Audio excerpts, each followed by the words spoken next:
Жүрегімен тым жақын екен, бай екен ой болмаса алтын еткен. Балалық пен көңіліне қаяу салсам, айып етпе балалық қой иесі кеткен. Асқарым бар өте биік әке деген, кеше ғана бала едім әкелеген, ұлғы тұстар толғын кім деп сұралса, ойланбасам сол сәтте әке дер едім. Өмірімнің мәні сенсің, әкем барым, алдында түк тұрғызар едім, әке бәрін. Жетпейді ғой, одан көпке лайықтысың, нұрын жауып, шарылқасын сені тәні.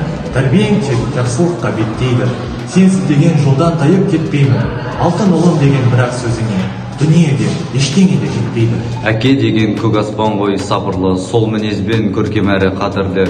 Әке деген биік тұрар бәрінен, бұл шындықты мойындайды барлығы. Ардағымсың әкетайым асқарым, қанатымсың бар байлығым аспаным. Сенің арқан бүгінгі күн көргеніміз, жанымдасың керегіне басқаным. Ойға шомып бөлек жүрек түрмектен, басқалардан өзгеше болмыз. Әр баланың өз деңгейін бағамдар, тізелісін деп жиі ағама ұрысқан.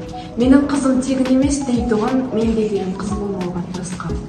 Баласы едім сондай ғажап әкенің, бақытты едім кезден бастап шыр еткен. Дегеніне қоймады өмір жас едім, сол найзасын түйреме. Әлемдегі ең сүйікті және де керемет жанға алғысымды айтамын. Біздің қасымызда әрдайым табылып, асқар тойды бізді қорғағанға әкешім, саған алғыс айтқым келеді. Сенің берген махаббатың және де тәрбиең осы әлемдегі барлық адамның махаббатымен тең келмес. Сіздің баға берген шабытыңыз, ынта жігеріңіз бен қолдауыңыз болмаса, мен бүгінгі күндегідей жетістікке жетпес едім. Рахмет әкеме. Алғыс күні аталыпты 1 наурыз, парыз екен бәріне айту алғыс. Қашанда қарыздармын әке саған, әрқашан мейіріміңді төктің маған. Жүректің арнап ыстық махаббатын, әкетай шексіз алғыс айттым саған.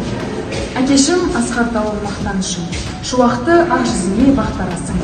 Сана боп ол қызыңа қамқор болып, орындалсын бар арман қуанышым. Бақ сыйлап балғытын біздің шағымызға, ақ папа сіздің биік нарыңызда, әкешім жүз жасаңыз күліп ойнап, анашыммен әрдайым жаныңызда.